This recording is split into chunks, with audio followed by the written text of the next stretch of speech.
Labas rytelis visiems. Ką aš veikiu? Rytais, kai yra tiesiog truputėlį niūru ir šaltoka. Ar pas jūs jau įgiu? Čia tiesiog, nekreipkite dėmesio, aš labai atsiprašau už betvarkę, už rūbus išmėtytus, tai tikrai nederėtų moteriai, aš tikrai suprantu.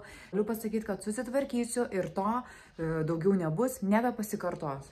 Tai kaip jums iš tikrųjų yra su šildymu, kaip matote, pas mus dar neįjungtas, tai aš tiesiog dėviu šitą labai fainą Günther Kein, labai šiltą liemenę, kuri keičia ne tik pasaulį, tave, bet tiesiog keičia ir visą visatą. Prašau, galit ir nepirkti, tiesiog pasižiūrėkite, jinai yra nuostabi. A čia vėl ta Milda Green, kur sapalio. Dieną naktį žiūri savi sapalio vėjus.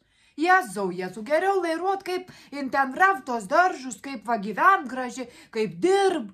O dabar visiškai apie nieką pasako. Yra kokia netvarka, Jėzau, gyvent kaip ulmeriai, sienas išblizgintas, kokia netvarka.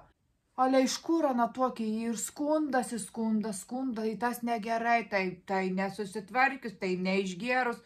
Nu baig skūstis, Jėzau. Eik, dirb, daržus raviek, vaikšta aplink tas sienas išblizgintas.